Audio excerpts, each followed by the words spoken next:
back. My name is C.S. Shantanu Bhandari. I welcome you all to the particular subject which is called as drafting, cleaning and appearances. आज हम chapter 5 जो है उसी का part 3 continue करेंगे. We have already gone through the part first and second. Part first जो था I think वो काफ़ी extensive, almost kind of 2 hours हमने उस पर डिवोट किए, एंड पार्ट सेकंड भी काइंड ऑफ 1 आवर के बीच के आसपास था.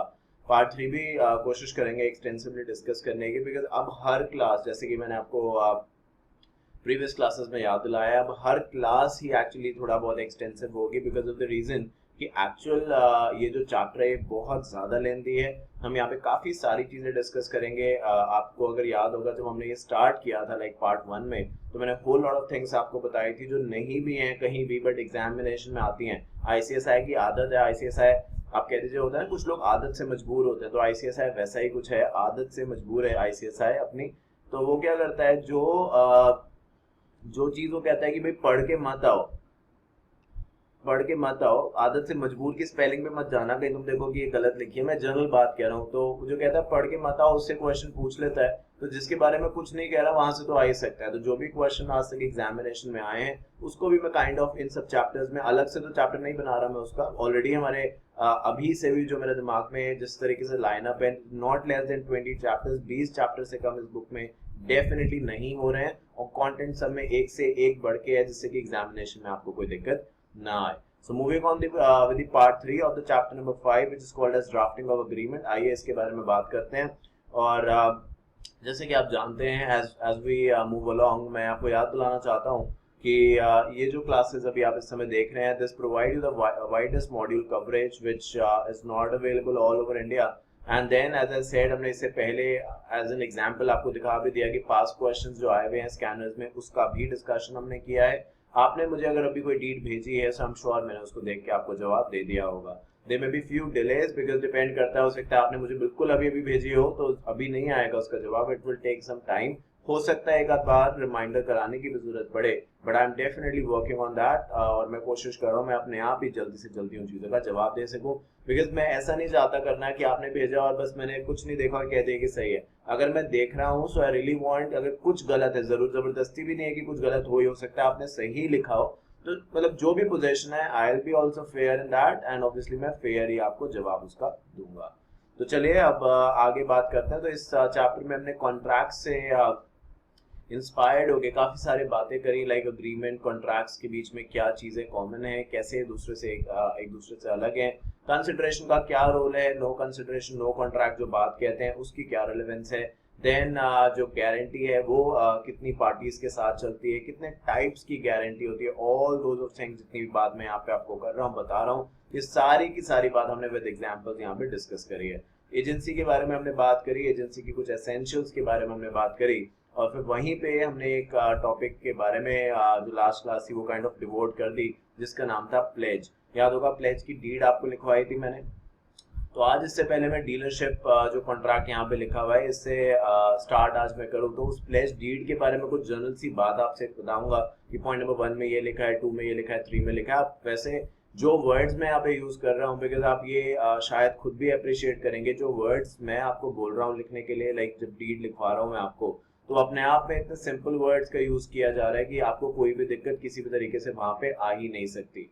बुक में मॉड्यूल्स वगैरह में थोड़े डिफिकल्ट या टिपिकल वर्ड्स हैं जो कि एट टाइम्स लिखना मुश्किल है किसी भी स्टूडेंट के लिए, बिकॉज बुक क्या है कि काफ़ी समय लगता है, बनाता है ICSI, अलग अलग चीज़ों को रेफर करता है, बट अपने को क्या है 3 घंटे में सब कुछ लिख के दिखाना है बेस्ट से बेस्ट. तो वही चीज़ें बताई जा रही हैं जो कि दिमाग में एकदम से सिंक्रोनाइज हो जाएं और आप उन चीज़ों को आउटपुट के तरीके से लिख सकें और आपको समझ में आए. तो जो एक तरीके से एम्फेसिस है पूरी बात का, चाहे वो किसी भी सब्जेक्ट में हो, CS प्रोफेशनल के एम्फेसिस जहाँ पे है वो ये है कि कॉन्सेप्चुलाइजेशन पे, कॉन्सेप्ट्स जो हैं बेसिकली वो क्लियर हो, रादर देन जबरदस्ती कोई भी चीज़ बताई जाए.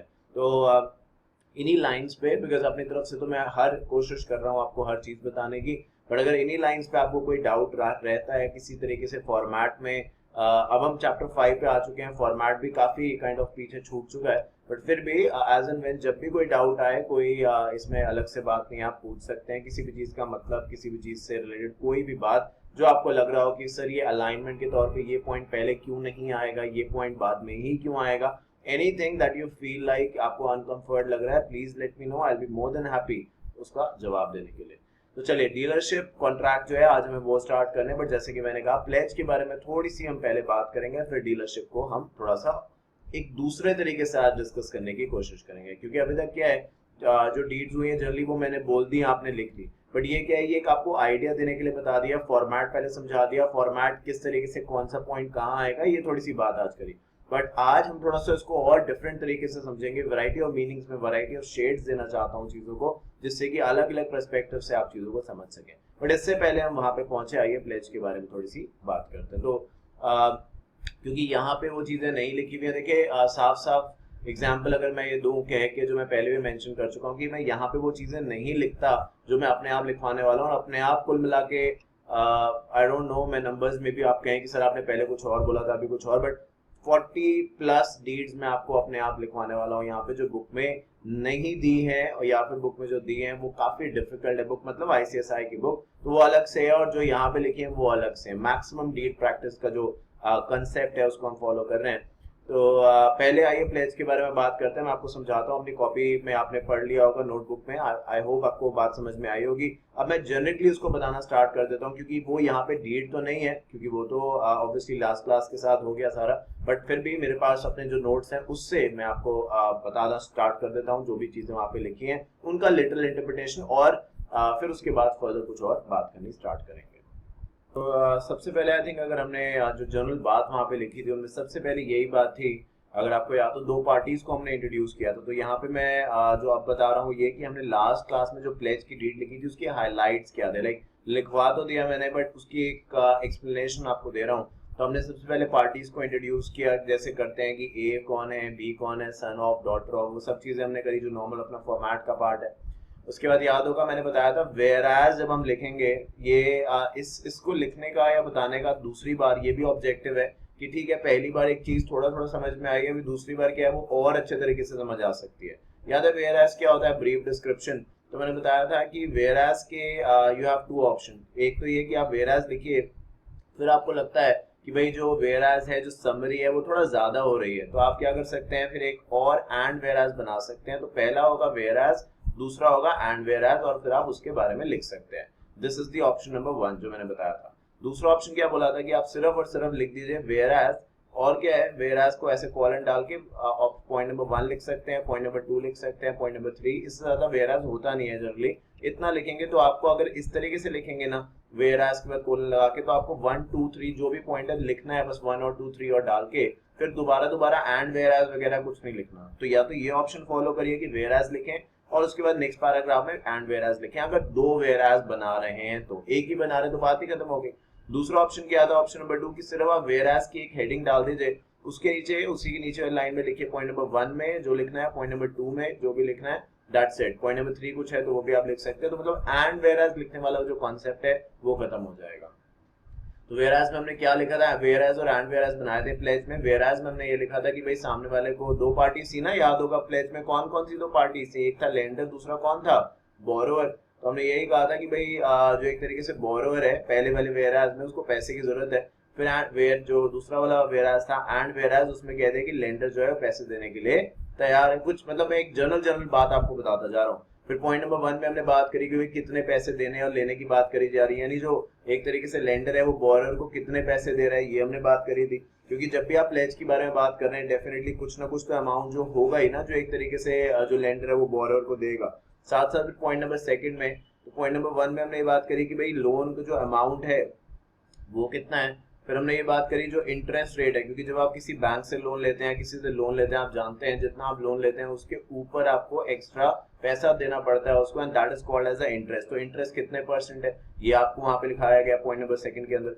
पॉइंट नंबर 3 की जब हमने बात करी तो उसके बाद हमने वहां पे ये लिखा कि जो भी एक्सपेंसेस होंगे, क्योंकि क्या है कि जो लेंडर और जो बोरोवर है, यानी लेंडर वो है जो पैसे दे रहा है और जिसको लेंडर पैसे दे रहा है उसका नाम बोरोवर है, सिंपल।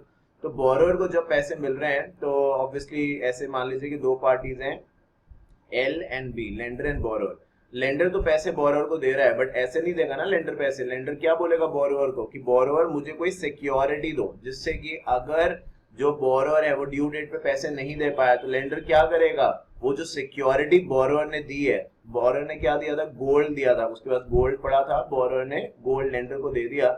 अगर ड्यू डेट पे बोरोअर पूरे पैसे नहीं देगा तो जो बोरोअर ने लेंडर को गोल्ड दिया एज अ सिक्योरिटी, तो लेंडर क्या करेगा, वो सारा का सारा गोल्ड जो है वो बेच देगा और पैसे रियलाइज कर लेगा। तो हम पॉइंट नंबर 3 में हमने ये लिखा था कि अगर, क्योंकि हमने यहाँ पे आप देखिए किसी भी तरीके से इस डीड पे हमने कहीं भी नहीं लिखी ये बात कि किस कॉन्टेक्स्ट में गुड्स क्या दिए जा रहे हैं, है ना। हमने ये नहीं लिखा कि गोल्ड दिया जा रहा है, हमने ये नहीं लिखा कि कोई गाड़ी दी जा रही है, हमने ये नहीं लिखा कि क्या लिया जा रहा है या क्या दिया जा रहा है। तो हमने ये कह दिया पॉइंट नंबर 3 में, जो यहाँ पे मुझे याद आ रहा है वो ये कि जो भी एक्सपेंसेस होंगे उस गुड्स को प्रोटेक्ट करने के लिए उसका किस तरीके से सोल्यूशन निकाला जाएगा।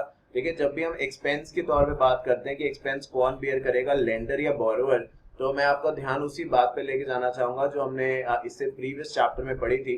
याद है जहाँ पे एक बात थी कि person who is liable to pay stamp duty. उस दिन हमने बात करी थी कि मान लीजिए आप घर किसी का किराए पे ले रहे हैं या मान लीजिए आप एक घर परचेज कर रहे हैं, तो अगर आप परचेज कर रहे हैं तो आप परचेजर हुए, तो उसमें क्या लिखा था, जब तक कुछ अलग से ना कहा जाए परचेजर ही स्टैम्प ड्यूटी पे करेगा। बट क्या जब तक कुछ अलग से ना कहा जाए, इसका मतलब लॉ नहीं रोकता, चाहे ड्यूटी सेलर दे स्टैम्प ड्यूटी, चाहे परचेजर दे या दोनों मिलके दे। तो यहाँ पे भी ऐसे ही है, जिसका आप नाम चाहें उसका नाम आप लिख सकते हैं कि जो एक्सपेंसेस होंगे इस गुड्स को एक तरीके से वेल मेंटेन रखने के लिए, वो एक्सपेंस कौन देगा, वो एक्सपेंस लेंडर देगा या वो एक्सपेंस बोरोअर देगा या दोनों आधा आधा मिलके बांटेंगे। जो भी प्रोपोर्शन में आप रखना चाहें वो आप रख सकते हैं। उसके बाद हमने ये भी बात करी थी कि जो भी हिसाब किताब होगा पॉइंट नंबर 4 में, कि जो भी हिसाब किताब होगा, क्योंकि जो भी एक्सपेंस करा जाएगा उसका कुछ ना कुछ खर्चा आएगा, तो वो सारा का सारा एक दूसरी पार्टी से एक्सचेंज किया जाएगा, कुछ छुपाया नहीं जाएगा।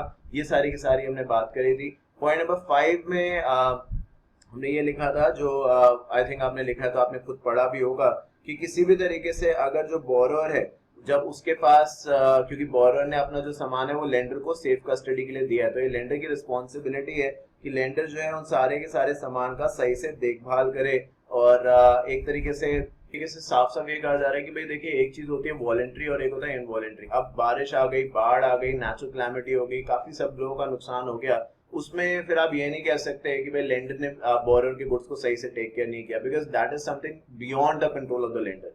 बट जो चीजें में लेंडर सामान बचा सकता है, प्रोटेक्ट कर सकता है, आज सुना होगा आपने कॉन्ट्रैक्ट में बहुत बार वर्ड यूज करते थे ऑर्डिनरी प्रूडेंस, उस चीज को ध्यान में रखते हुए कहा जा रहा है जो एक समझदार इंसान स्टेप लेता, अगर ये सामान उसका होता, कोई भी देखिए अच्छा आप ऐसे समझिए, आप किसी भी जगह जाते हैं, कहीं क्लास में जाते हैं या कहीं और, मैं एक जनरल बात कह रहा हूँ, मैं सिर्फ ये नहीं कह रहा कि ये आपसे ही है या आपके ऊपर एप्लीकेबल है, I am just talking very very general just to help you with an example. हम किसी जगह जाते हैं तो बहुत बार क्या है कि जैसे किसी क्लास में बैठे हैं, टैक्स वैक्स की आप क्लास ले रहे हैं, इस ग्रुप में टैक्स है ना, तो टैक्स की आप मान लीजिए क्लास ले रहे हैं कहीं जाके, और वहाँ जो भी इंस्टीट्यूट है वहाँ पे जब क्लास चल रही है तो एसी वगैरह चल रहा है ऑब्वियसली, है ना, क्योंकि गर्मी है सब कुछ है तो एसी चल रहा है, अगर ऑब्वियसली समर्स है। आप जब वहां से बाहर निकलते हैं तो क्या आप ये सोचते हैं कि मैं एसी बंद करूं नहीं करूं, शायद मैं ये नहीं कह रहा कि आप ऐसा नहीं करते, मैं कह रहा हूँ जनरली मैंने देखा है स्टूडेंट्स नहीं सोचते, क्योंकि वो ये सोचते हैं कि भाई मेरे घर का तो नहीं आ रहा ना एसी, और in the end of the day मैं फीस तो दे ही रही हूँ या फीस तो दे ही रहा हूँ, तो बंद नहीं करते। बट यही चीज मान लीजिए आप अपने घर से बाहर जा रहे हैं 5-7 घंटे के लिए, क्या एसी ऑन करके जाएंगे? आंसर इज नो, क्योंकि आपने जब अपना सामान देखा, लाइक मैं, आपने मतलब मैं हूँ चाहे आप है, मैं अपनी तरफ भी इस बात का इंडिकेशन कर रहा हूँ, तो जब हमने एक तरीके से अपना फायदा देखा तो हमारा एक प्रोस्पेक्टिव कुछ और हो गया। जब यही बात कोई और के किसी और की जगह एक प्रेमाइसिस पे एसी चल रहा था तो हमारा पर्सपेक्टिव कुछ और हो गया। तो उन्होंने कह दिया ऐसे नहीं करना, जो भी रीजनेबल तरीका हो सकता था एक तरीके से बोरोअर को बचाने का, बोरोअर के सामान को बचाने का, वो लेंडर ने करना है। उसके बाद भी अगर वो सामान पे नुकसान हो जाता है तो फिर एक तरीके से जो लेंडर है वो रिस्पॉन्सिबल नहीं होगा। उसके बाद आपने ये भी कह दिया कि मान लीजिए बोरोअर ड्यू डेट पे पैसे नहीं दे पाता तो प्लेज है, सेल हो सकती है यहाँ पे, तो लेंडर जो है सेल करेगा, बट सेल जब करेगा तो या तो पब्लिक ऑक्शन, प्राइवेट ऑक्शन से करेगा, और जो भी सेल करी जाएगी इन सब चीजों के बारे में उसका इंटीमेशन भी दिया जाएगा।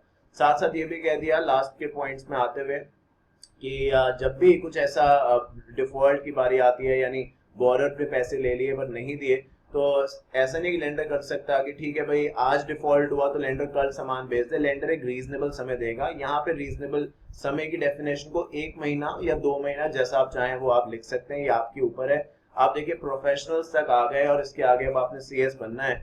फाउंडेशन से लेके प्रोफेशनल तक बहुत बार, पता नहीं कितने हजारों बार शायद एक वर्ड यूज हुआ होगा, reasonable, reasonable, reasonable opportunity of being heard, reasonable time, ये सब बातें। बट कभी भी शायद उसका एक मतलब हम नहीं निकाल पाए, because it will always and always depend upon the fact and circumstances of the each case. तो यहाँ पे भी वैसा ही है, जो भी आप समय देना चाहें वो आप दे सकते हैं। लॉ इसके बारे में सच कुछ नहीं कहता कि बोरोवर के और लेंडर के बीच की बात है। इसके बाद हमने डिस्प्यूट रेजोल्यूशन मैकेनिज्म के बारे में बात करी, और आई सपोज इसके बाद हमने रजिस्ट्रेशन और स्टैंपिंग के जो एक्सपेंसेस आएंगे या और कोई इंसिडेंटल एक्सपेंसेस हैं उसके बारे में बात करी।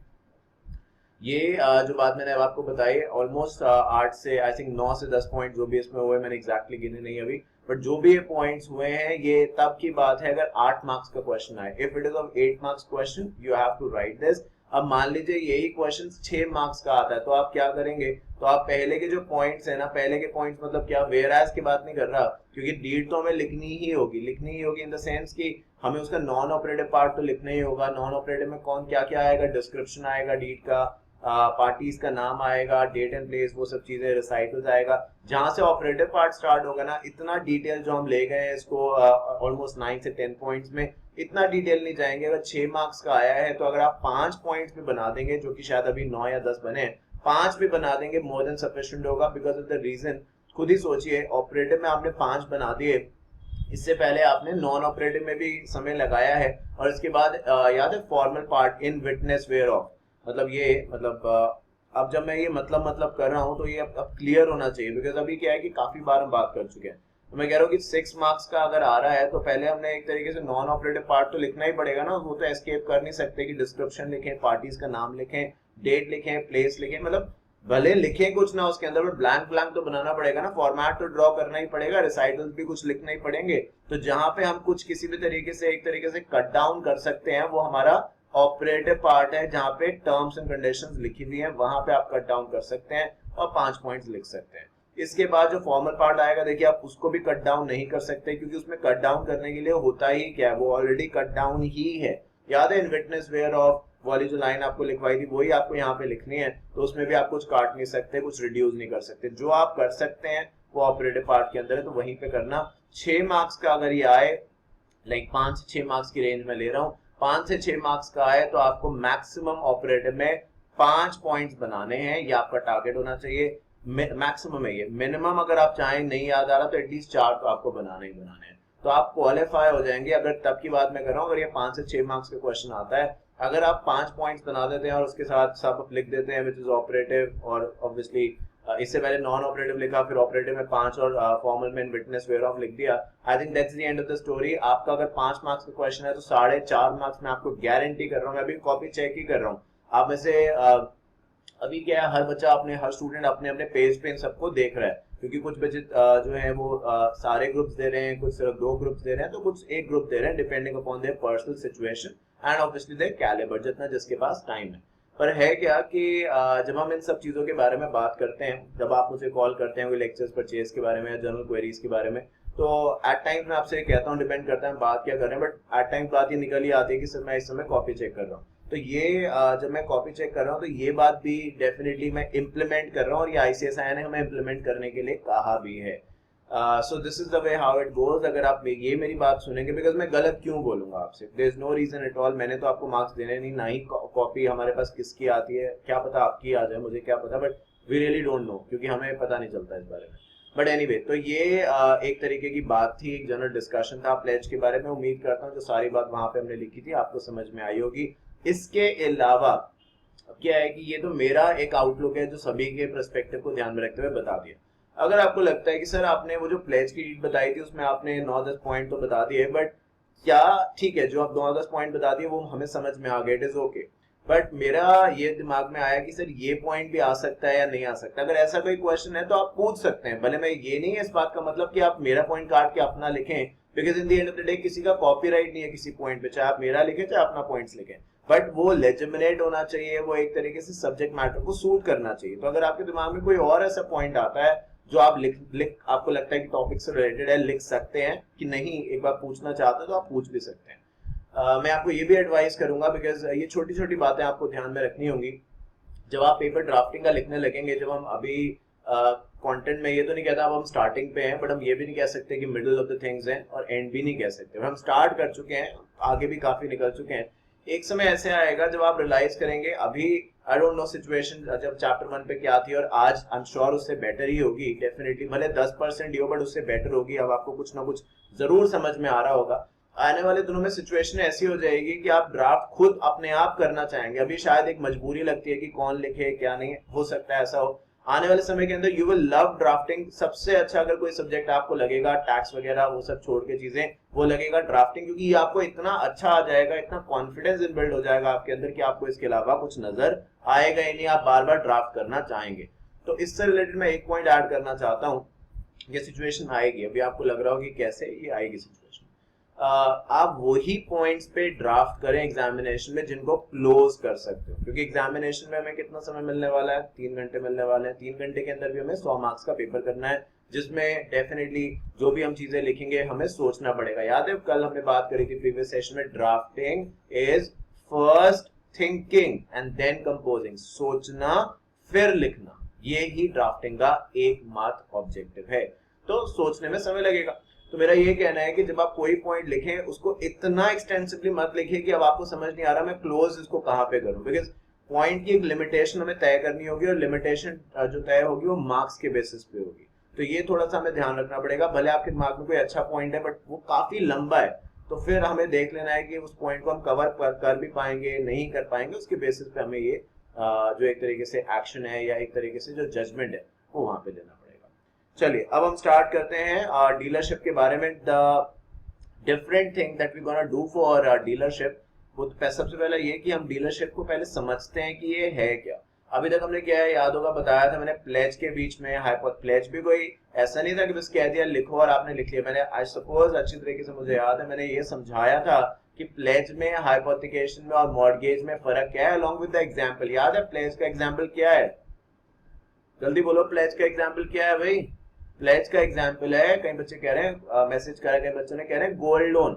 और हाइपोथिकेशन का क्या एग्जांपल है? हाइपोथिकेशन का एग्जांपल है कार लोन। मॉर्गेज का क्या एग्जांपल है? मॉर्गेज का एग्जांपल है होम लोन। है ना, ये बात बताई थी ना सारी। तो ऐसे ही इससे पहले किसी कॉन्सेप्ट पे जाएं, क्योंकि ड्राफ्टिंग क्या है? Law, facts and language. तो सबसे पहला क्या आ रहा है? लॉ। अब लॉ ही तो ये बताता है कि मॉर्गेज जो है वो ट्रांसफर ऑफ प्रॉपर्टी एक्ट से चलेगा, जबकि अगर कोई मूवेबल चीज के बारे में बात करें तो सेल्स ऑफ गुड एक्ट से चलेगा। ये तो लॉ ही बता रहा है, ये आप और मैं तो तय कर नहीं सकते। तो लॉ के बारे में हमें इंफॉर्मेशन होनी जरूरी है। तो जब भी कुछ लिखें ये समझ लें कि लॉज के बारे में आप कितना जानते हैं, बिकॉज जितना ज्यादा लॉ जानते होंगे उतना जल्दी, उतना इफेक्टिव, उतना efficient along with the keywords आप ड्राफ्ट कर पाएंगे। ठीक है, अब जब हम डीलरशिप कॉन्ट्रैक्ट के बारे में बात करते हैं तो यहाँ पे एक सवाल उठता है कि डीलरशिप कॉन्ट्रैक्ट जो है ये कौन से एक्ट से चलता है। बिकॉज अभी हम प्लेस के ऊपर बात करके आए हैं, तो हमने अभी बोला लॉ की एक इंपॉर्टेंट फैक्टर भी होता है लॉ।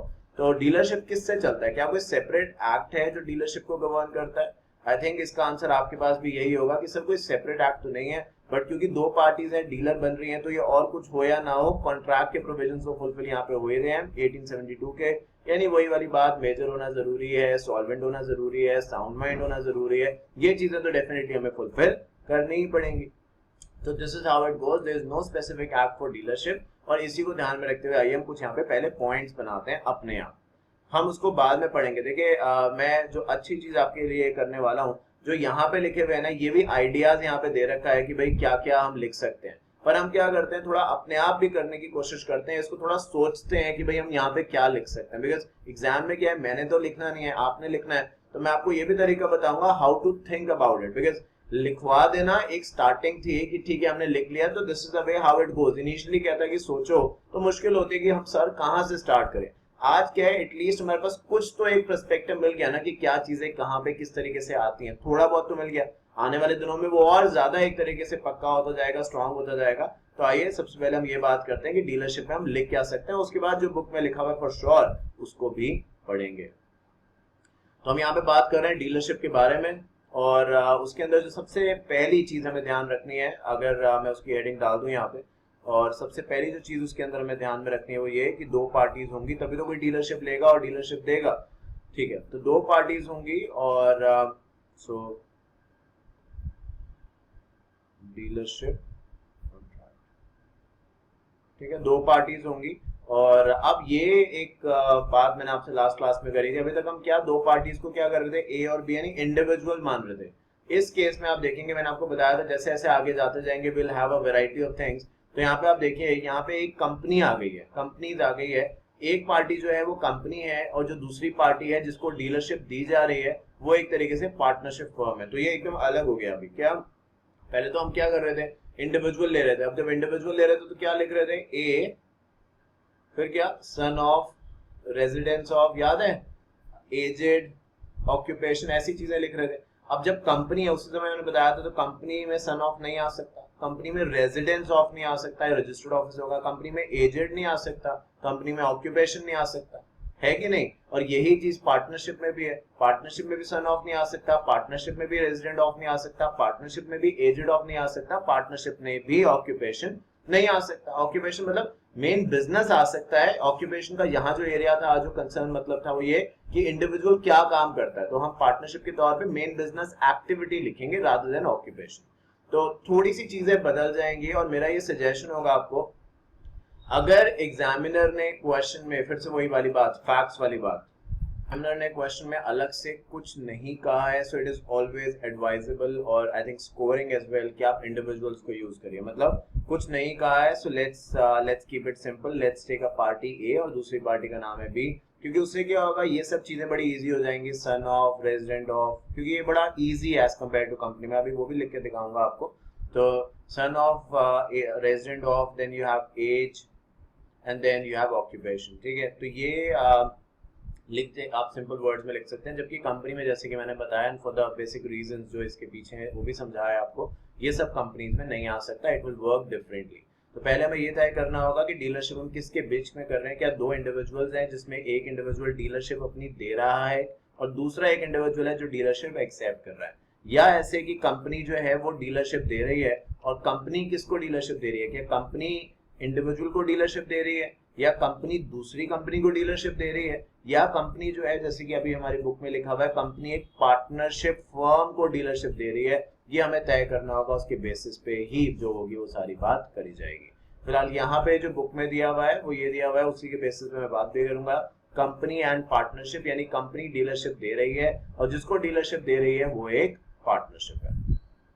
ठीक है, तो इतना कहने के बाद आइए, अच्छा अब जब हम ये डिटरमाइन कर चुके हैं, अब लिखेंगे कैसे ये अभी वहां पे देख लेंगे। बट मैं ये आपसे डिस्कस करना चाहता हूँ कि हम जब यहाँ पे डीलरशिप अग्रीमेंट बना रहे हैं, तो ये ठीक है कि दो पार्टीज के तौर पे कंपनी हो जाएगी जो डीलरशिप दे रही है, और जिसको डीलरशिप मिल रही है वो, जैसे कि हमने वहां पे भी देखना है, पढ़ना है, वो पार्टनरशिप है। ठीक है, ये तो चलिए हो जाएगा, समझ में आ गया, अभी लिख लेंगे इस बारे में। बट इसके बाद हम बनाएंगे वेयर एज, है ना। वेयर एज मतलब क्या, रिसाइटल। अभी इससे पहले जो मैं एग्जांपल बताया था वो वेयर एज और एंड वेयर एज का बताया था। आज मैं वेयर एज का इस तरीके से बताता हूँ, पॉइंट नंबर 1 और 2, जिससे कि आपको ये समझ में आ जाए कि कौन सा ज्यादा आपके लिए सूटेबल है। मतलब मेरे हिसाब से अगर आप पूछें कि सर बेस्ट कौन सा है, इजी कौन सा है, मैं कहूंगा जो आपको लगे, बिकॉज दोनों ही एक ही मतलब कन्वे करते हैं। जो आपको सही लगे वो आप वहां पे लिख सकते हैं। तो वेयरएज में हम क्या लिखेंगे, अगर आपके हिसाब से हम डीलरशिप कॉन्ट्रैक्ट बना रहे हैं और वेयरएज का मतलब होता है ब्रीफ या एक तरीके से शॉर्ट डिस्क्रिप्शन, तो हम यहाँ पे क्या लिखेंगे। अगर आपके पास कोई आइडिया है तो एक तरीके से आप जो मैं बोलने वाला हूँ उसको उससे मिलाने की कोशिश करिए। जरूरी नहीं है कि हमारे वर्ड्स मिले, बट डेफिनेटली इंटेंशन भी अगर मिल रही है, इट इज ओके। जो भी आप सोचें, बस इतना ध्यान रखिए कि वेयर एज एक ब्रीफ डिस्क्रिप्शन है। अभी सबसे पहले हम पार्टीज को इंट्रोड्यूस कर चुके हैं, अब उसके बारे में ही कोई चीज बता रहे हैं, कोई डिटेल नहीं आएगी यहाँ पे, क्योंकि डिटेल कहाँ पे कवर होती है, ऑपरेटिव पार्ट के अंदर, ये तो नॉन ऑपरेटिव है। तो यहाँ पे कोई डिटेल नहीं आएगी, बड़ी जनरल सी बात आएगी जो कि पार्टनरशिप या एक तरीके से जो डीलरशिप कॉन्ट्रैक्ट है उसके बारे में किसी को एक हल्की फुल्की सी इंफॉर्मेशन प्रोवाइड कर सके। तो अगर वेयरएज हमें बनाना है जो बड़ी बेसिक इंफॉर्मेशन के साथ है, तो हम ऐसे कह सकते हैं वेयरएज में, whereas the company was looking to expand, the company was looking to expand its business network and accordingly issued an advertisement in newspaper named as dash, and thus after conducting various background check, the company has decided to appoint dash, जो भी नाम होगा partnership का, as it's dealer. अब हमने यहाँ पे कुछ लिखा तो नहीं, ये तो नहीं लिखा कि किस चीज का है, कितने समय की डीलरशिप है, डीलरशिप में जो पार्टीज के राइट्स हैं या वो क्या होंगे, क्या जो डीलरशिप ले रहा है कितना कमीशन मिलेगा, कितना स्टॉक बेचना होगा, खर्चा कौन बेयर करेगा, ये सब काम की बात है, डिटेल बात है। हमने यहाँ पे सिर्फ क्या लिखा है कि इन दोनों की एक तरीके से मीटिंग कहाँ से हुई, कैसे ये पहचान पाए कि कैसे कंपनी पहचान पे, रहा मैं बोलूँ कि जो पार्टनरशिप है वो राइट एक तरीके का स्ट्रक्चर है या राइट एक तरीके की एंटिटी है जिसको डीलरशिप देनी चाहिए। हमने यहाँ पे कह दिया है, जो आपने देखा भी सिंपल सी बात में लिखा है कि कंपनी एक तरीके से अपना बिजनेस नेटवर्क एक्सपैंड, क्योंकि डीलरशिप इसीलिए तो दी जाती है, हर जगह तो आप बैठ नहीं सकते जाके, तो आपके बिहाफ पे जो आपका काम करता है वो एक तरीके से डीलर बन जाता है उस सामान का। आपने ये कह दिया कि कंपनी जो है अपना बिजनेस नेटवर्क एक्सपैंड करना चाहती है और इसीलिए उसने एक न्यूज़पेपर में एडवर्टीजमेंट दिया था। जो भी न्यूज़पेपर है लिखने की जरूरत नहीं है, ब्लैंक छोड़ सकते हैं हमेशा की तरह। और अलग अलग बैकग्राउंड चेक करने के बाद जो कंपनी है उसने पार्टनरशिप को अपना डीलर जो है वो फाइनलाइज किया है। ये वेयरएज में पॉइंट नंबर 1 है। अगर हमें कोई जबरदस्ती नहीं है, वेयरएज ही कंप्लीट हो गया।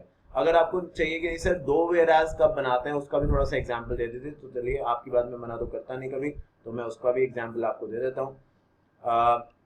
जरूरी नहीं है जैसे कि मैंने कहा कि हम 2 वेयरएज बनाए। अगर आपको ऐसा लगता है, जैसे अभी आपको लग नहीं रहा होगा कि हमें दूसरे वेयरएज की जरूरत है बिकॉज समरी तो यहाँ पे आ गई, बट अगर हमें बनाना ही है जस्ट टू सी कि भाई क्या वहां पे लिख सकते हैं, तो मैं वो आपको एक तरीके से बता देता हूँ कि यहाँ पे क्या फर्दर लिखा जा सकता है।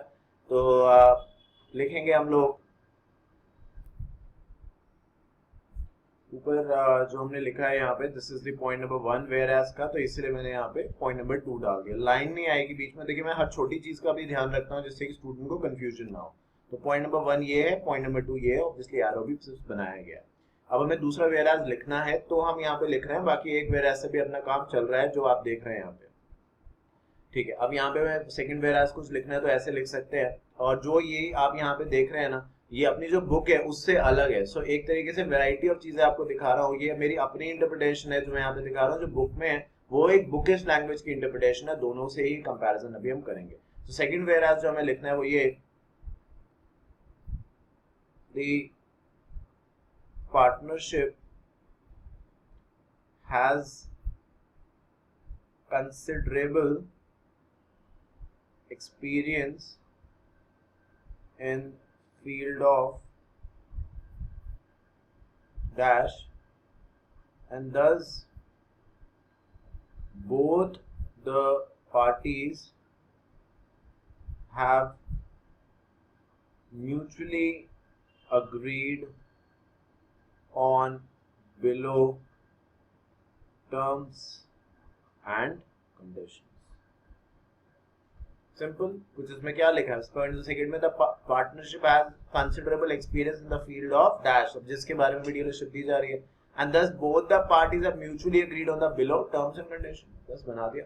तो इसी तरीके से बड़ा सिंपल है, कोई दिक्कत ही नहीं है यहाँ पे। आप बताइए कि यहाँ पे जो मैंने लिखा है क्या कुछ कौन सी ऐसी नई चीज यहाँ पे लिख दी जो हमें नहीं बता दी, बस जो बात इनिशियल है आप यहाँ पे समझने की कोशिश करिए, कोई डिटेल नहीं लिखी। क्या यहाँ पे ये दिख रहा है या ये समझ में आ रहा है कि ये जो डीलरशिप कॉन्ट्रैक्ट है ये कितने साल का है? क्या ये समझ में आ रहा है यहाँ पे कि ये जो डीलरशिप है होता है ना बहुत बार टेरिटोरियल, कि भाई is it like only Delhi का है या is it like only north India का है या साउथ इंडिया का, टेरिटोरियल एक्सटेंट यहाँ पे कुछ समझ में आ रहा है? नहीं। क्या यहाँ पे कोई डिस्प्यूट रेजोल्यूशन समझ में आ रहा है? नहीं। क्या किसी तरीके से एक्सपेंसेस की बात समझ में आ रही है? The answer is no. क्या यहाँ पे सब डीलर बना सकते हैं? मान लीजिए कंपनी ने पार्टनरशिप को डीलर बनाया, क्या पार्टनरशिप आगे किसी और को डीलर बना सकती है, अपना अपने ब्याह पे काम करने के लिए दे सकती है? असाइनमेंट हो सकता है कि नहीं? कुछ समझ में आ रहा है? The answer is no. क्यों?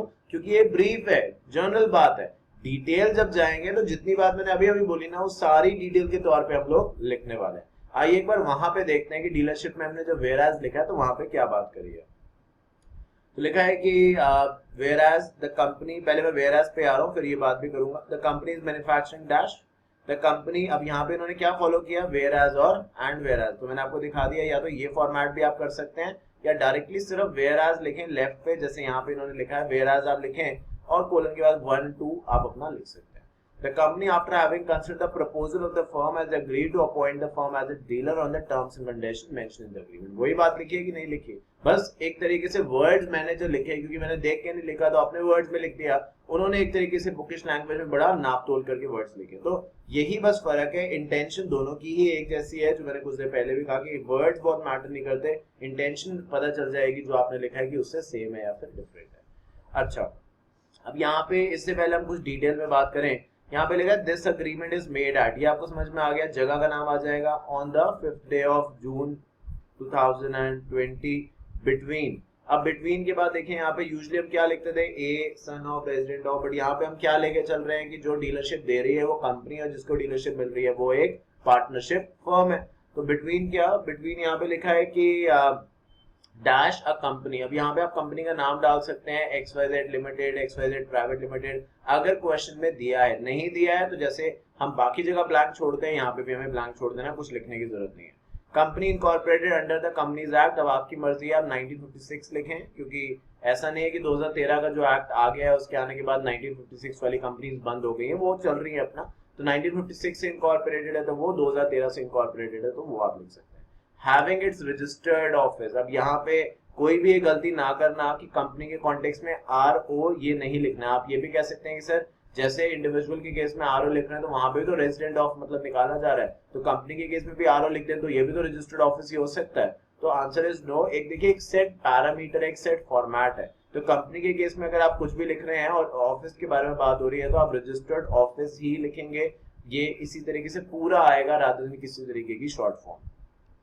जो भी जगह है वो यहाँ पे अगर दी गई है ठीक है तो ब्लैंक छोड़ सकते हैं। अब क्योंकि आप जानते हैं कंपनी की डेफिनेशन के बेसिस पे कंपनी क्या है, company is an artificial person, तो अपने आप जैसे ए आ सकता है साइन करने, बी आ सकता है, लिखते हैं ना हम लोग नीचे इन विटनेस वेयर ऑफ में company, sorry in witness whereof में जो ए है बी है वो साइन कर रहा है अपना अपना, बट कंपनी के कॉन्टेक्स्ट में क्या है, कंपनी तो आर्टिफिशियल है तो खुद तो साइन करने आ नहीं सकती, तो कंपनी किसके थ्रू एक्ट करती है, जो उसके डायरेक्टर्स होते हैं, और क्योंकि हम यहाँ पे कंपनी सेक्रेटरी के तौर पे चीजें पढ़ रहे हैं तो डायरेक्टर्स क्या कर सकते हैं, जैसे कि आप कंपनीज एक्ट में जानते हैं, वो अपने बिहाफ पे किसी और को भी ऑथराइज कर सकते हैं कि जो कंपनी के बिहाफ पे सारे के सारे काम करे, अग्रीमेंट्स वगैरह साइन कर दे, तो यहाँ पे जो कंपनी के बिहाफ पे एक तरीके के सिग्नेटरी है उसका नाम हमने यहाँ पे कंपनी सेक्रेटरी कर दिया। आप चाहें तो आप कंपनी सेक्रेटरी की जगह डायरेक्टर भी कर सकते हैं, मैनेजिंग डायरेक्टर भी कर सकते हैं, मैनेजर भी कर सकते हैं, कुछ भी कर सकते हैं जो आपकी मर्जी है, जो कंपनी के बिहाफ पे साइन करने वाला है।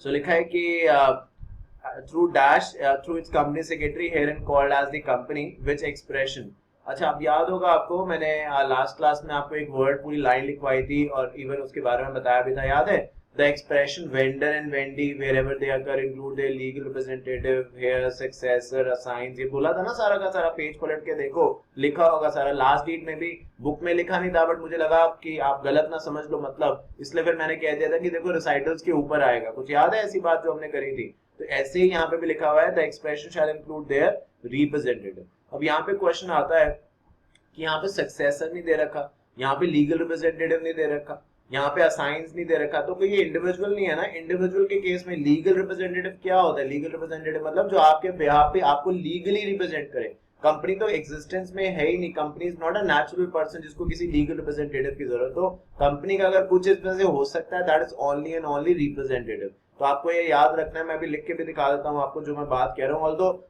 जितनी भी बात मैं कह रहा हूँ उम्मीद करता हूँ कि सारी क्लियर है अपने आप में, बट फिर भी कोई कंफ्यूजन रह ना जाए इसलिए मैं एक चीज लिख के दिखा दूंगा कि ये इंडिविजुअल में आपको लिखनी है और ये कंपनी में लिखी है और ये पार्टनरशिप में लिखी है, मैं पहले आपको लिख के दिखा देता हूँ कि अच्छा चलिए पहले ये दो लाइनें और है पढ़ लेते हैं फिर एक साथ लिख के दिखा दूंगा, पार्टनरशिप का भी कंपनी का भी।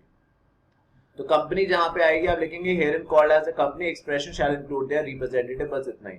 दूसरी पार्टी कौन है, एंड मेसर्स, एमएस मतलब क्या हो गया, messrs dash a partnership firm comprising of, कितने मिनिमम पार्टनरशिप में दो पार्टनर्स तो होंगे ही होंगे ना, चाहे एलएलपी हो चाहे पार्टनरशिप हो, मिस्टर डैश हैविंग, अब देखिए क्या लिखा, main business place at dash here in called as a firm include their partners, their heirs, executors, administrator, representative and a sign of the other part। इसमें इतना सब बातें क्यों लिखी हैं, इसमें इतनी सारी बातें इसलिए लिखी हैं क्योंकि पार्टनरशिप की लायबिलिटी, पार्टनरशिप में जो लायबिलिटी है वो कैसी होती है, किस तरीके के नेचर की होती है, अनलिमिटेड नेचर की होती है। अनलिमिटेड नेचर के होने का मतलब क्या है, अनलिमिटेड नेचर होने का मतलब ये है कि पार्टनर्स ही बाउंड नहीं है, जो उनके एक तरीके से रिप्रेजेंटेटिव है, लीगल रिप्रेजेंटेटिव है, या एक कह सकते हैं उनके जो बच्चे हैं, डॉटर्स हैं, सन, वो सारे के सारे भी लायबल हो जाएंगे अगर पार्टनरशिप एक्ट में जो पार्टनरशिप डीड बनाई जा रही है उसमें ये सारी बातें लिखी है। नहीं लिखा है तो लायबिलिटी पार्टनर तक ही रहेगी, बट अगर आपने लिख दिया कि इस डीड से, जैसे यहाँ पे लिखा है हेयर्स, एग्जीक्यूटिव्स, एडमिनिस्ट्रेटर, रिप्रेजेंटेटिव, तो वो भी सारे के सारे इक्वली लायबल हो जाएंगे अगर पार्टनर जो है, दो पार्टनर्स है ए एंड बी मान लीजिए फॉर एग्जांपल, ए की डेथ हो गई तो अब जो भी पैसा देना लेना जो है भी, जो ए के ऊपर बकाया था, कुछ पैसा मिलना है तो अच्छी बात है, फैमिली को मिल जाएगा, बात खत्म। बट अगर कुछ देना है और अगर पार्टनरशिप जो डीड बनाई गई थी, ये तो हम डीलरशिप कह रहे हैं, बट जो पार्टनरशिप डीड बनी थी ए और बी के बीच में, क्योंकि ये दोनों पार्टनर्स हैं, अगर उसमें ऐसे लिखा गया था कि जो भी डेप्ट होगा उस पे एक तरीके से जो लायबिलिटी होगी वो हेयर्स की भी होगी, एग्जीक्यूटिव्स की भी होगी, रिप्रेजेंटेटिव की भी होगी, तो जो भी उनके लीगल हेयर्स होंगे, बच्चे होंगे, सन या डॉटर, वो भी सारे के सारे लायबल होना स्टार्ट हो जाएंगे। क्योंकि पार्टनरशिप में लायबिलिटी कैसी होती है, अनलिमिटेड होती है, जबकि कंपनी में जो लायबिलिटी है, जो सबसे बड़ा अपने आप में एक एडवांटेज है apart from various others, is like कि कंपनी में जो लायबिलिटी है वो लिमिटेड होती है। तो कुछ आइडिया आपको यहाँ पे लगा कि कैसे इंडिविजुअल है, तो पूरी वही बात लिखेंगे, मैं अभी बता देता हूँ, वैसे यहाँ पे लिखा ही वह सारा बता देता हूँ दोबारा से। अगर कंपनी है तो सिर्फ और सिर्फ एक वर्ड आएगा, इंक्लूडिंग देयर रिप्रेजेंटेटिव, दूसरा और कोई वर्ड वहां पे नहीं आएगा। पार्टनरशिप है तो वही सारी की सारी चीजें आएंगी जो इंडिविजुअल के कॉन्टेक्स्ट में आएंगी। मैं आपको लिख के दिखा देता हूँ for an example. So word file मैं खोल लेता हूँ और ये देखिए मे बी जैसे कि आप खुद ही जानते हैं हर दिन अगर हम ये लिखते रहेंगे बार बार एक ही बात, तो फिर हम आगे नहीं बढ़ पाएंगे। तो इसको अच्छी तरीके से एक जगह जहां पे भी आपको लिखना हो लिख लीजिए, बिकॉज अभी तो इनिशियल्स है तो एक तरीके से थोड़ा चीजें याद रहेंगी, थोड़ी चीजें भूलेंगे, बट एक समय के बाद ऐसी सिचुएशन आनी चाहिए कि अगर आप कहीं कुछ भूलते हैं तो आपको याद आ सके कि वो जो चीजें आपको कहाँ से देख के लिखनी है ना। तो ठीक है, पहले मैं यहाँ पे लिख रहा हूँ कि अगर इंडिविजुअल्स है तो हम किस तरीके की, मैं क्या लिख रहा हूँ, इंडिविजुअल्स मतलब क्या कि मान लीजिए दो पार्टीज है, याद है वही वाला अग्रीमेंट परचेजर एंड सेलर, मुझे याद है सबसे पहली जो हमने करी थी उसमें लिखवाया था मैंने ये, तो दोबारा से वही बात लिख रहा हूँ। तो जहां जहां इंडिविजुअल आएगा यही लाइन एग्जैक्टली आप लिख सकते हैं, जहां पार्टनरशिप आएगा वहां पे भी यही लाइन लिख सकते हैं, जहां कंपनी आएगा वहां पे लाइन दूसरी होगी, वो मैं बताऊंगा। तो मान के चल रहे हैं दो पार्टीज हैं, एक है परचेजर एक है सेलर और दोनों ही इंडिविजुअल हैं, तो क्या लिखेंगे, the expression purchaser and seller wherever they occur include their respective, लिखते रहो भाई, respective heirs, administrator, executors, और आखिरी के दो कौन से हैं, लीगल रिप्रेजेंटेटिव्स एंड असाइंस। ये दो चीजें याद आपको रखनी है। परचेजर और सेलर अगर दोनों ही पार्टी इंडिविजुअल्स हैं, मतलब परचेजर और सेलर क्या, मान लीजिए मॉर्गेजर एंड मॉर्गेजियर, जहां जहां इंडिविजुअल्स हैं पार्टी, सिंपल सी बात है ये लाइन आएगी। ये लाइन आएगी कहाँ, ये आप क्लियर है ना, ये लाइन कहाँ पे आएगी, जैसे आपने सबसे पहले मान लीजिए आप एक मॉर्गेज की डीड बना रहे हैं, तो आप सबसे ऊपर पहले क्या लिख रहे हैं, पेज में सबसे ऊपर मॉर्गेज डीड, फिर आप क्या लिख रहे हैं, this mortgage deed is made at फलाना ऑन फलाना फलाना डेट। फिर आप क्या लिखते हैं, याद है बताया था, बिटवीन ए इंडिविजुअल है तो son of, resident of, age, occupation, ठीक है, एंड बी वही son of, resident of, age, occupation. ये लिखने के बाद जब आपने इतना सारा लिख लिया ना, अब यहां पे लिखेंगे इसके नीचे द एक्सप्रेशन, क्योंकि यहाँ पे जब आप लिख रहे हैं a son of, resident of, aged, occupation, तो आपको याद होगा यहाँ पे एक जगह ब्रैकेट खोल के हम ये भी लिखते थे, here and after called as the, अगर ए को हम कह रहे हैं बायर तो here and after called as a buyer, B के यहाँ पे ऑक्यूपेशन खत्म होने के बाद here and after called as the seller, buyer और सेलर दो पार्टी, फिर क्या आएगा the expression buyer and seller, और फिर वही वाली लाइन जो आपने ऊपर लिखी है, ऊपर लिखी है मतलब ये वाली, इंक्लूड देयर फलाना फलाना फलाना। कोई कंफ्यूजन नहीं है ना भाई, सब समझ में आ रहा है जो मैं कह रहा हूँ, इसलिए हर चीज में लिख के दिखा रहा हूँ, चाहता तो बोल भी सकता था, क्योंकि देखिए एट टाइम्स अभी हमने डीलरशिप आज इसमें स्टार्ट ही नहीं किया, मौका ही नहीं मिल पाया, बिकॉज वही है कि मैं स्टार्टिंग ऐसी चीज की करना ही नहीं चाहता जो मैं कंफ्यूजन रहे, मैं चाहता हूँ आपने ये पढ़ लिया तो आपको समझ में आया और आप एक्चुअली ये चीज माने, ये नहीं कि हाँ समझ आ रहा है बट आप एक्चुअली माने, थोड़ा बहुत तो देखिए लेफ्ट एंड राइट चलेगा, बिकॉज अभी चीजें स्टार्ट करी हमने, चीजें स्टार्ट करी है, सो सिंक इन करने में थोड़ा सा समय लगेगा, क्योंकि कोई कंपनी लॉ नहीं है या कोई ऐसा सब्जेक्ट नहीं है जो आप एग्जीक्यूटिव में या फाउंडेशन में भी पढ़ के आए हो, या आप पहली बार एक तरीके से आप सीख रहे हैं कि करना कैसे है ना, तो थोड़ा समय लगेगा उन चीजों को करने में, बट एक आइडियोलॉजी अगर सेट हो जाए, कंफ्यूजन जो है वो धीरे धीरे धीरे करते दूर हो जाए, तो फिर हमें जल्दी एक तरीके से सीख पाएंगे, प्लस हमारा कॉन्फिडेंस लेवल जो है वो भी बढ़ेगा। तो आपको समझ में आया कि इंडिविजुअल है तो क्या करना है। अब उसी तरीके से अगर यहाँ पे इसी चीज को मैं चेंज तो इंडिविजुअल, चलिए नेक्स्ट पेज ही कर लेते हैं, अगर इंडिविजुअल है तो ये करना है, और हाँ पार्टनरशिप है यानी एक पार्टी इंडिविजुअल है तो आप ये लिख देंगे सारा उसके लिए, दूसरी पार्टी अगर पार्टनरशिप है तब यही सारा दोबारा आ जाएगा, मतलब चाहे इंडिविजुअल हो तब भी ये आएगा, चाहे एक तरीके से पार्टनरशिप में पार्टनर्स हो तब भी ये आएगा, अगर कंपनी है तो बस चेंज हो जाएगा, कंपनी है तो क्या आ जाएगा जो हमने यहाँ पे पढ़ा, इंक्लूड देयर रिप्रेजेंटेटिव, यानी क्या क्या नहीं आएगा, जो नहीं आएगा कंपनी के कॉन्टेक्स्ट में वो कुछ ऐसे है, रिस्पेक्टिव हेयर्स नहीं आएगा, एडमिनिस्ट्रेटिव नहीं आएगा, एग्जीक्यूटिव नहीं आएगा, लीगल नहीं आएगा, सिर्फ रिप्रेजेंटेटिव आएगा, असाइंस भी नहीं आएगा। This is a way company actually works, है ना, तो ये याद रखना है, कंपनी के केस में सिर्फ रिप्रेजेंटेटिव, इंडिविजुअल और पार्टनरशिप के केस में 5 चीजें हैं, रिस्पेक्टिव हेयर्स पहला, एडमिनिस्ट्रेटिव दूसरा, एग्जीक्यूटिव तीसरा, लीगल रिप्रेजेंटेटिव फोर्थ और फिफ्थ जो है वो असाइन। अब कहना मत की कंफ्यूजन है क्योंकि सब समझा दिया मैंने, ठीक है, समझ में आया भाई सारी बात आपको कि किस तरीके से हमें लिखना है।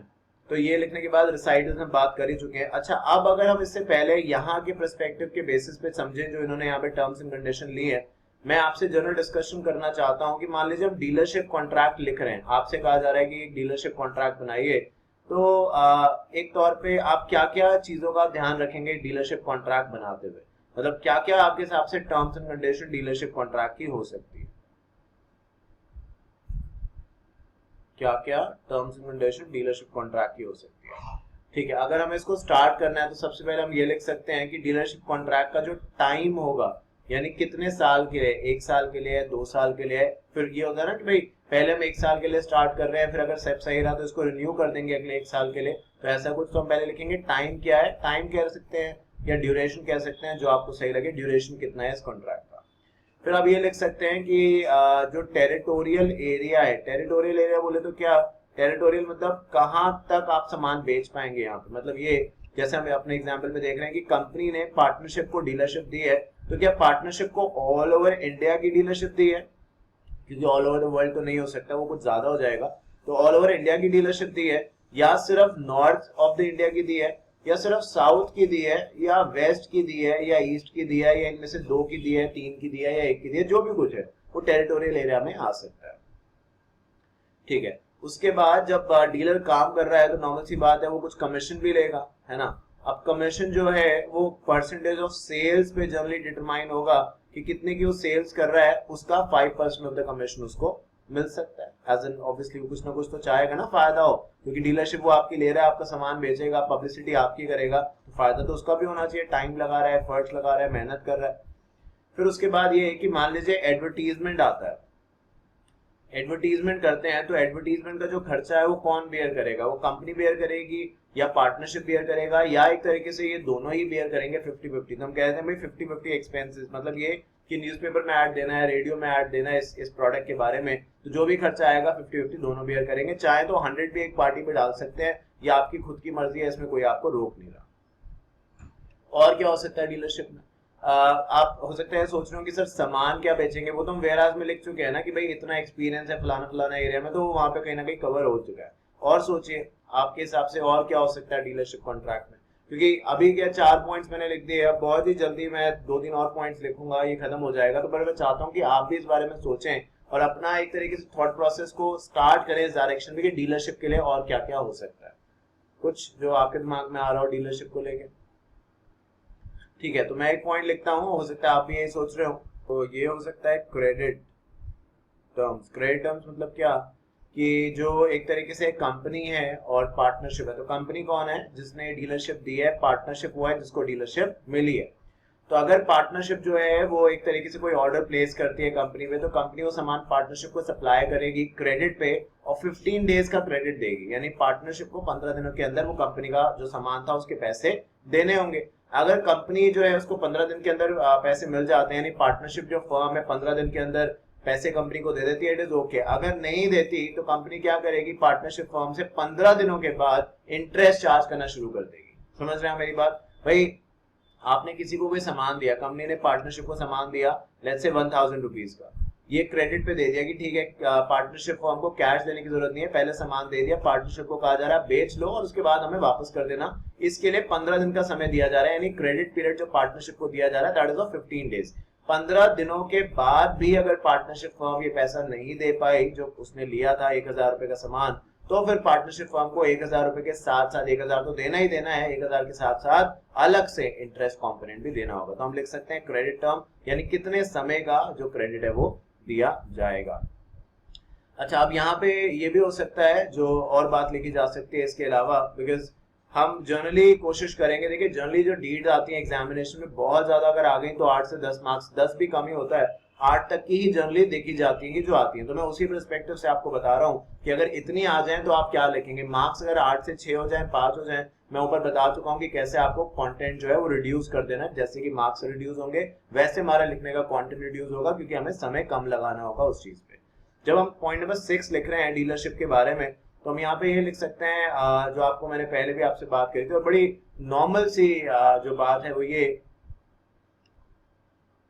परफॉर्मेंस।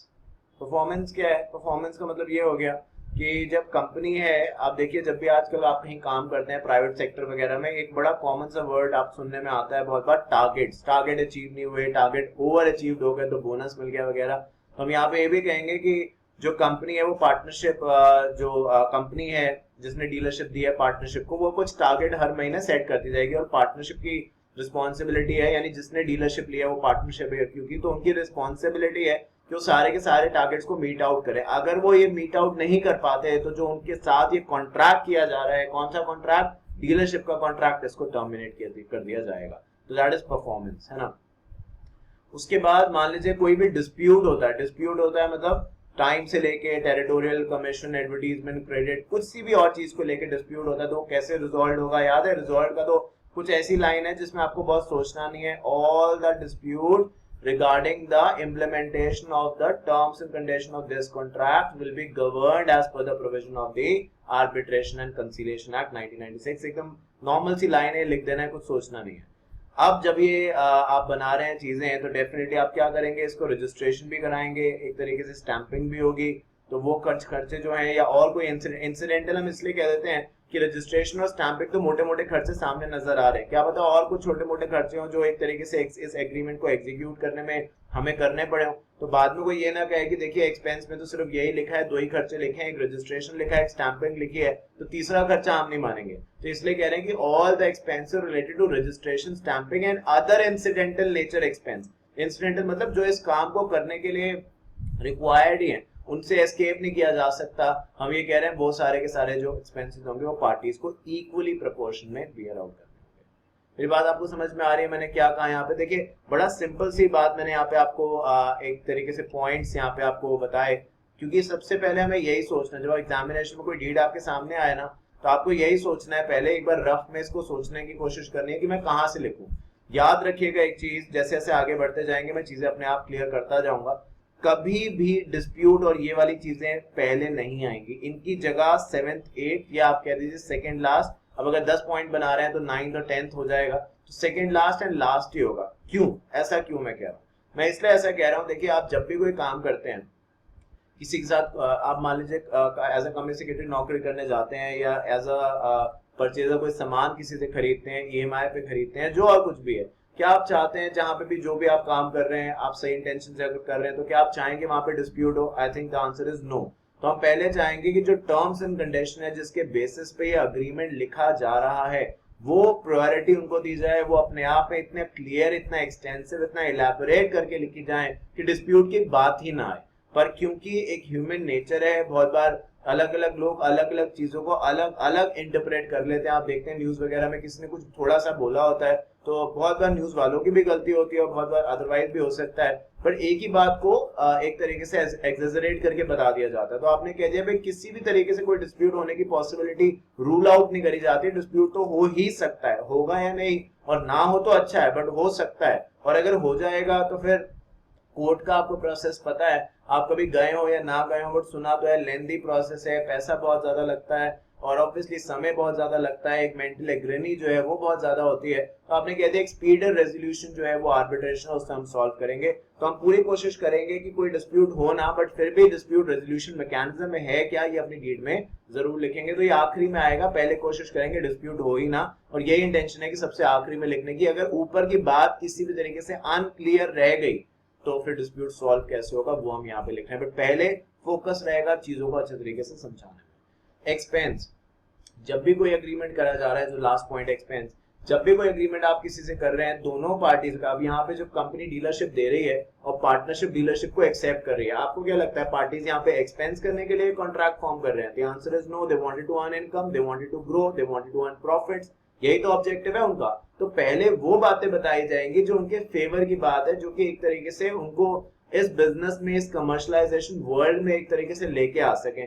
अब उसके बाद पहले इनकम होगी तब तो एक्सपेंस के बारे में बात करेंगे। आप सबसे पहले कह रहे हैं भाई एक्सपेंस होंगे तो हम उसको इक्वली बांटेंगे, रजिस्ट्रेशन के, स्टैंपिंग के। पहले वो एक्सपेंसेस हैं जो मैंने ऊपर लिखे हैं एडवर्टीजमेंट के, वो तो एक कमर्शियल नेचर के एक्सपेंसेस हैं। कमर्शियल नेचर के एक्सपेंसेस मतलब बिजनेस को आगे बढ़ाने के लिए। तो एडवर्टीजमेंट आप देखिए, एडवर्टीजमेंट आप करते हैं, बड़ी बड़ी कंपनीज होती है, शाहरुख खान से एडवर्टीजमेंट कराते हैं, सलमान खान से, तो ये भी तो एक खर्चा ही है, पर उसके बदले उन्हें कुछ ना कुछ शायद मिलता है, एक तरीके से सेल्स में बूस्टर मिलता है उन्हें, पर रजिस्ट्रेशन और स्टैंपिंग के बदले तो हमें कुछ नहीं मिल रहा ना। These are just kind of a government procedural fees जो हमें देनी है। तो एक वो एडवर्टीजमेंट है जिस जो एक्सपेंस तो है, बट उस एक्सपेंस से एक पॉसिबिलिटी है, मैं ये नहीं कहता होगा ही फायदा, but there is a possibility will get something और the other in return. But यहाँ पे जो स्टैंपिंग और रजिस्ट्रेशन के एक्सपेंस है, इससे ना किसी को कुछ मिला है ना कभी मिलेगा। तो ये वाले एक्सपेंसेस भी बाद में ही एक तरीके से लिखे जाएंगे। ये कॉन्सेप्ट है इसका, तो हमें पहले से नहीं लिखना जिससे कि पार्टीज का एक तरीके से जो सिनेरियो है, जो कॉन्टेक्स्ट है, वो अपसेट ना हो जाए। तो इसलिए हम इसको लास्ट में लिखेंगे जब सारी बातें हम लोग कर चुके हैं। ये हर जगह चलेगा, चाहे आप कोई भी डीड अभी तक लिख चुके हैं तब भी मैंने यही फॉलो करवाया है, आज देख रहे हैं यही फॉलो हम कर रहे हैं, आगे भी जाएंगे ये फॉलो करेंगे। ये बेस्ट प्रैक्टिस है। अगर कोई ये पूछे कि सर क्या ये रूल है, क्या ये लॉ है कि ऐसे ही लिखना है इसी के बारे में, मतलब ये 7th और 8th पॉइंट में ऐसे आएंगे, the answer is no. But practically इसी तरीके से लिखा जाता है, एग्जामिनेशन में इसी तरीके से रिकमेंड किया जाता है। जो थॉट प्रोसेस इसके पीछे है, जो रीजन इसके पीछे है, वो मैंने आपको यहाँ पे बता दिया गया है। ठीक है, अच्छा एक चीज और, अब यहाँ पे जब बात कर ही रहे हैं, क्योंकि सारी बात समझ आनी बहुत ही जरूरी है। अब जैसे यहाँ पे हमने थॉट प्रोसेस की बात करी, बताया कि ये पॉइंट यहाँ आएगा और क्यों आएगा, ऐसे ही जैसे आप यहाँ पे सबसे पहला पॉइंट देख रहे हैं जिसका नाम है ड्यूरेशन। अब ड्यूरेशन जो है वो पॉइंट नंबर 1 से पॉइंट नंबर 6 पे नहीं आ सकती, क्योंकि सबसे पहला इंपॉर्टेंट फैक्टर तो यही है कितने समय के लिए अग्रीमेंट चलेगा। समझ रहे हो मेरी बात? उसके बाद हमने टेरिटोरियल एरिया कह दिया, कमीशन कह दिया। कमीशन जो है ये कुछ ऐसे फैक्टर्स हैं जिसपे काफी ज्यादा फोकस रखा जाएगा, काफी ज्यादा ध्यान करा जाएगा। मतलब ये कर सकते हैं, there is no hard and fast rule. ये आप कर सकते हैं कि टेरिटरी आपने ऊपर लिख दी, टाइम नीचे लिख दिया, कमीशन एडजस्ट कर दिया, 1 2 3 की जगह 3 2 1 या कुछ इस तरीके का ऑर्डर इनका कर दिया, इट इज ओके।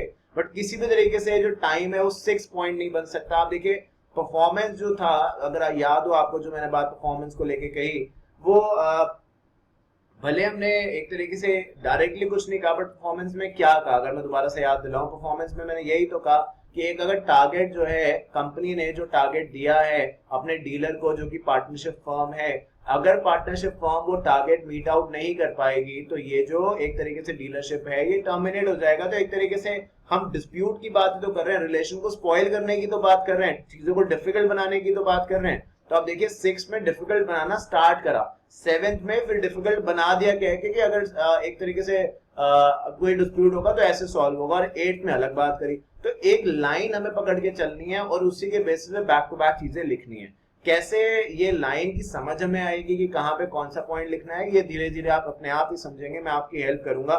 नहीं तो देखिए अगर बताना होता है, या जो नोट्स आप देख रहे हैं ये 100% अपडेटेड है, जैसे कि मैं आपसे बार बार कहता हूँ 100% अपडेटेड है, most easiest and most convenient notes हैं। बट उसके अलावा भी इतना मैं आपको यहाँ पे समझा रहा हूँ, इसीलिए कोई कसर नहीं छोड़ रहा समझाने के लिए, जिससे कि आपको समझ में आए। बिकॉज ड्राफ्टिंग रटो रटाओ वाला सब्जेक्ट नहीं है कि किसी ने बोल दिया, किसी ने रट लिया। मैं एटलीस्ट इस बात पे बिलीव नहीं करता। मुझे चाहे जितनी देर तक बोलना पड़ेगा मैं बोलता रहूंगा, समझाऊंगा पहले, उसके बाद ही कुछ बात करेंगे। क्योंकि हमें, जैसे कि मैंने कहा, चैप्टर कोड बहुत एक्सटेंसिव है और आगे न जाने कितने दसियों चैप्टर्स और हैं जहां हमें लिखना ही है। बट पहले समझ तो लेंगे लिखना क्या है। और यही आपको भी बोलूंगा, पहले आप ध्यान से सुने। आप अगर लिखने पे फोकस करेंगे या एक तरीके से सुनेंगे नहीं, कंप्लीटली पार्शियल लिसनिंग करेंगे, तो आपको दिक्कत आएगी। ठीक है, तो ये बात समझ में आई आपको जो मैंने अभी यहाँ पे कही। आई थिंक इससे काफी ज्यादा क्लैरिटी आती है हमारी थॉट्स के अंदर कि हमें यहाँ पे करना क्या है। तो मैं यहाँ पे एक आपको डीड लिख के दिखाता हूँ अभी। ठीक है, मैं लिख के दिखा रहा हूँ, जो बुक में लिखी है उसको हम आप अपने आप पढ़ सकते हैं, बिकॉज नोट्स आपको मिलने ही वाले हैं। बट मैं ये जो पॉइंट्स अभी अपन ने यहाँ पे लिखे हैं ना, इसके बेसिस पे मैं आपको एक डीड इलैबोरेट करके सेंटेंस फॉर्मेशन करके दिखा रहा हूँ। क्योंकि सबसे, देखिए, दो इंपॉर्टेंट चीजें हैं। सबसे पहली इंपॉर्टेंट चीज है ये आपने बना लिया ना, फिर तो ये क्या है, ये कीवर्ड्स है। फिर तो हमें क्या करना रह गया, सेंटेंस फॉर्मेशन। और सेंटेंस फॉर्मेशन कैसे करते हैं, नॉर्थ इंडिया में बीकॉम वगैरह के जब एग्जाम्स होते हैं तो लोग जानते हैं, जो नॉर्थ इंडिया का पार्ट है, कि बीकॉम के एग्जाम में तो एक तरीके से सेंटेंस फॉर्मेशन ही होता है। थोड़ा सा पता चल गया, बस उसको इलैबोरेट करना है, इलैबोरेट करना है। तो वही यहाँ पे भी करना है। बट मेजर बात है इन पॉइंट्स को, इन शॉर्ट पॉइंट्स को सामने लेके आना। तो आइए अब थोड़ा सा लिखना स्टार्ट करते हैं और उसके बाद देखते हैं फर्दर। मैंने अभी सोचा कि मैं लिख के दिखाऊं, बट जैसे ही मेरी नज़र समय पे गई, 1 घंटा अभी इस क्लास को हो चुका है, मैं लिखने लगूंगा तो ये मोर देन 1.5 घंटे की पार निकल जाएगी class. So in the next particular class सबसे पहले मैं इसको लिखना स्टार्ट करूंगा एंड देयर आफ्टर ये हम नेक्स्ट टॉपिक के बारे में बात करेंगे। मतलब ये कि जो हमारा यहाँ पे ये डीलरशिप कॉन्ट्रैक्ट है, जिसके बारे में आज हमने काफ़ी एक्सटेंसिवली बात करी, पूरा समझाया आपको मैंने, इसको मुझे लिख के आपको दिखाना एक बार। और उसके बाद will begin with the next particular context. जो नेक्स्ट कॉन्टेक्स्ट है वो एक तरीके से एजेंसी है, फॉरेन कोलैबोरेशन है, इन सब चीज़ों के बारे में बात है। तो वो सब चीज़ें हम लोग बात करने वाले हैं नेक्स्ट क्लास में। एक बार थोड़ा सा इलैबोरेट करके आपको लिख के दिखाऊंगा and thereafter will continue. So thank you so much for your time today. I shall see you very soon. Till then, take care of yourself. Do whatever you want to, but don't trouble your mother. Thank you so much.